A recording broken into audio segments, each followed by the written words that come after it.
النهارده بقى جايه لكم فيديو جامد جدا جدا، وان شاء الله تخرجوا مستفاده، لان احنا في وقت بتاع غسيل البطاطين. كل الناس بتغسل بطاطين في الوقت ده.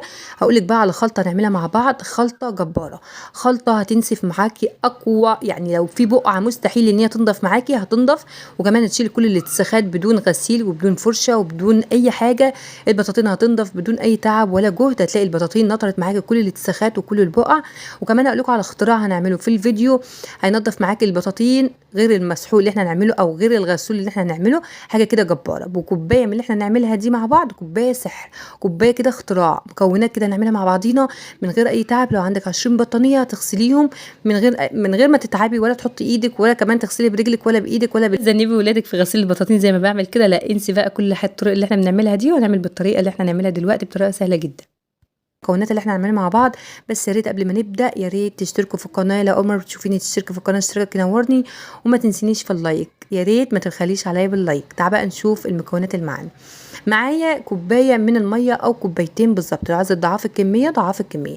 انا معايا كوبايتين من الميه، ومعايا كوبايه من صابون السائل بتاع اللي بيتباع عند المنظفات بالكيلو او باللتر. على فكره كوبايه الصابون السائل دي انا اللي كنت عامله الصابون ده، ولو عايزين اللينك بتاع الصابون السائل انا كنت عاملاه على القناه، هنزله لكم تحت في كلمه المزيد، هتلاقوا الصابون السائل. لو انت ما عندكيش بقى مش هتعرفي تعملي الصابون السائل، ممكن تشتري صابون سائل باللتر كده رخيص جدا، اللتر ب7 جنيه. ومعايا ملح ليمون، ملح ليمون معايا معلقتين ممسوحين من ملح الليمون. هبتدي ادوب الملح الليمون كويس جدا، عشان عايزه اقول لك بقى ان ملح الليمون بينظف اقوى الاتساخات. وكمان هنضيف الوقت مكون مش هيصعب عليكي، حتى لو هتغسلي السيراميك او السلستين البوتاجاز او الحيطان، ايا كان انت حاجه تنضفيها. هقول لك المكون اللي احنا نعمله مع بعض دلوقتي جبار. هنضيف بقى دلوقتي مع بعض، انا خدت كوبايه بس، كوبايه كده الا ربع من الميه، وهبتدي اضيف عليهم بوتاص او قطرونه. ناس كتيره في البلاد العربيه بتقول لي يعني ايه بوتاص، بيسموها قطرونه او هيدروكسيد الصوديوم او حجر تسليك المجاري. يعني انا بقول لكم كذا اسم عشان في ناس كتير بتسالني بتقول لي ده ايه اللي انت بتشتريه ده، بنشتري من عند العطار. هو حاجه كده يعني بيضه عامله زي التلج المكسر كده، دي اسمها بوتاص او قطرونه، بتتباع عند بتاع العطاره او بتاع المنظفات. طبعا وانا بدوب هرجع لورا شويه لان بيطلع ادخنه معايا، وتبقى الكوبايه سخنه. يعني ما تقلقيش لو لقيت الكوبايه سخنه معاكي، وابتدي اضيف واحده واحده معايا كده. مع ضفت كده للماده اللي انا حاططها في الميه دي، هتبتدي تتقل معايا زي الصابون السائل بالظبط. هتعمل معايا ماده زي البوتكس. البوتكس دي بتتحط في الشركات الكبيره جدا بتاعه الصابون. يعني بنعمل ماده كده، ماده سحر، واحنا في البيت من غير اي مكلفات. برسيل جيلي طبعا انا بجيبه برضو بالسائل كده باللتر، برضو بتبقى رخيص جدا. اللتر كان عامل 10 جنيه، وبيدي ريحه حلوه جدا، وبينضف في البطاطين او في الغسيل. يعني المكون اللي احنا نعمله ده ممكن تعملي بيه في غسيل الملابس. يعني انا كنت عامله المكون ده في غسيل الملابس قبل كده، هينسف معاك اي بقعه، برضو هينضف معاك الهدوم. يعني لو كانت حتى هدوم اطفال هتنضف معاك الهدوم جدا. انا خلاص بقى المكونات خلصت معايا. عايزه اقول لك بقى كوبايه واحده بس هتكفي تنضف لك 20 بطانيه. مسافه ما تضيفيها بس كده وتنزليها، كان هتغسليه في طشت كبير او في بانيو او ايا كان تغسلي فين، كوبايه واحده بس هتكفيكي. لو بطانيتين الكوبايه واحده. انا بقى ابتدي اعبيه في جيركن او في ازازه عشان احتفظ بيه. وكمان الماده بتتقل معايا بعد ما اركنها حوالي كده ربع ساعه، يعني بتبقى المادة تقيلة جدا، عاملة زي الصابون السائل بالظبط، لان مادة البوتاص بتخلي المادة تقيلة معايا. خلاص انا بحاول احتفظ بالماده اللي باقيه، وابتدي اخد كوبايه بكوبايه بقى حسب البطاطين اللي معايا. عايزه اقول لك الماده دي ناسفه لاي دهون او اي اتساخات في البطاطين او اي بقع من الاطفال، هتنضف معاكي اصعب البقع اللي بتبقى موجوده في البطاطين. يعني زي ما يكون احسن من المغسله كمان لو انت وديتوه من المغسله. وهقول لك على خطوه دلوقتي في اخر الفيديو ازاي تحتفظي بالبطاطين وتطلع ريحتها حلوه لاخر لحظه، من السنه للسنه هتطلعيها وتلاقيها ريحتها. اقول لكم بقى على فكره اختراع وانا بعتمدها عندي، كل ما اجي اغسل بطاطين بحتفظ على ازازه بيبسي كبيره زي ما انت شايفه كده، وببتدي اقسم ازازه البيبسي دي، باخد الجزء اللي من فوق والباقي بستخدمه في حاجات تانية برضو.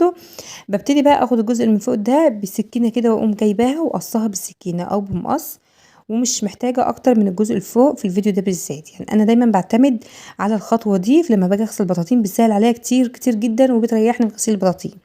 يعني ولا بستخدم ايدي ولا رجلي في غسيل البطاطين، منها حاجه كده يعني زي ما اكون حاجه بسيطه كده، وبتفيدني كتير في غسيل البطاطين. ببتدي بقى اعمل اجزاء كده وفتحات كده في الازاز زي ما انت شايفه كده، وبجيب دراع مقشه وابتدي ادخلها في الجزء اللي من فوق ده واربطها، زي ما اكون بربط مقشه بالظبط او راس مقشه. وباخدها بقى واقوم رايحه على الحمام. بقوم غاسله بيها البطاطين وبغسل بيها كميه حلوه جدا من البطاطين، بتسهل عليا كتير وما بتتعبنيش. في خطوه انا نسيت اسجلها او الفيديو يصورها، ان انا بحط معطر على الماده اللي انا عملتها.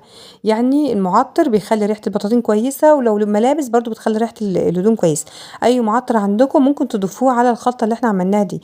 بس الكاميرا للاسف ما جبتوش كويس، وابتديت بقى اعبيه في الجيركن تاني، لان انا فضيته وابتديت احط المعطر عليه عشان اضيف ماده المعطر عليه. باخد الكميه دي بقى ومنها بروح على البطاطين بقى، واضيف الكوبايه اللي انا عايزاها. لو هتغسلي بطانيتين تضيفي مثلا كوبايه على البطانيتين. كوبايه بتعمل معاه مفعول كويس جدا مع اي مسحوق انت هتضيفيه، ان كان اريال او برسيل او اوكسي او اي ماده انت عايزاها او اي مسحوق. هبتدي بس يعني اقلب المواد كلها في بعض زي ما انت شايفه كده، واخد كوبايه واحده بس منها. اي نوع مسحوق بقى حابه تضيفيه ضيفيه، حابه تضيفي صابون سايل ضيفي صابون سايل. بس الكوبايه دي بتخلي اي بقع واي اتساخات بتنطر خالص من البطانيه من غير حتى غسيل ولا دعك، وهتلاقيها نطفت معاكي. معايا كوبايه كده من الصابون من الاريال او المسحوق، اي مسحوق عندك بتضيفيه. ابتديت بقى اغسل بالازازه اللي انا عملتها دي، الاختراع اللي احنا عملناه مع بعض. هسهل عليكم كتير في غسيل، بدل ايديكم ولا رجليكم. والناس اللي بتعاني من ظهرها او اللي عندها غضروف دي بتسهل كتير في غسيل البطاطين. فكرة جدا يعني سهلة قوي وعبقرية جدا، وكمان هتسهل عليكم في غسيل البطاطين. لو قدامك 20 بطانية هتغسليها. تعالى بقى نشوف الفكرة اللي معانا واخر فكرة معانا هتخلي ريحة البطاطين معاكي حلوة من السنة للسنة.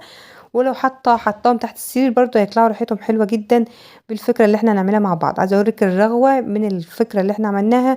وكمان المية، شوف المية غمقت مسافة ما عملت بالازازة اللي في ايدي دي، عشان نطرت كل الوساخة في المية زي ما انت شايفة كده. شايفين لون المية عامل ازاي اتغير ازاي؟ عايزه اوريكم البطاطين بعد ما اتغسلت كمان. البطاطين نظيفه جدا، احسن من 100 مغسله هتوديهم. بصابونه بقى هتخلي ريحه البطاطين حلوه جدا. انا طبعا مش هحط عليهم معطر بميه كده واضيف المعطر على ميه، لا. بالصابونه كده، وابتدي ادعك في البطاطين، واروح واجي كده بالصابونه على البطاطين. هتديها ريحه فظيعه جدا. ولو انت عندك صابون كافي ان انت تحطي في كل بطانيه صابونه وتعينيها في الكيسه بتاعتها، هتيجي تفتحي البطانيه من السنه الجايه هتلاقيها بتعمل معاك ريحه حلوه جدا، وتخلي ريحه البطاطين ما فيهاش اي كمكمه او اي تعطينه كده. حتى لو حطاهم تحت السرير. لو عايزه تعملي فكره الصابونه كده وتعمليها على البطانيه مفيش مشكله. او حابه تحطي الصابونه في قلب البطانيه كده وتيجي تفتحي البطانيه من السنه الجايه هتلاقيه ريحتها تحفه. وهتلاقي الصابونه زي ما هي. لو عندك صابون كافي ممكن تعملي الخطوه اللي احنا بنعملها دي، تحطي في كل بطانيه صابون. ما عندكيش ممكن تدعكي تروحي وتيجي بالصابونه كده.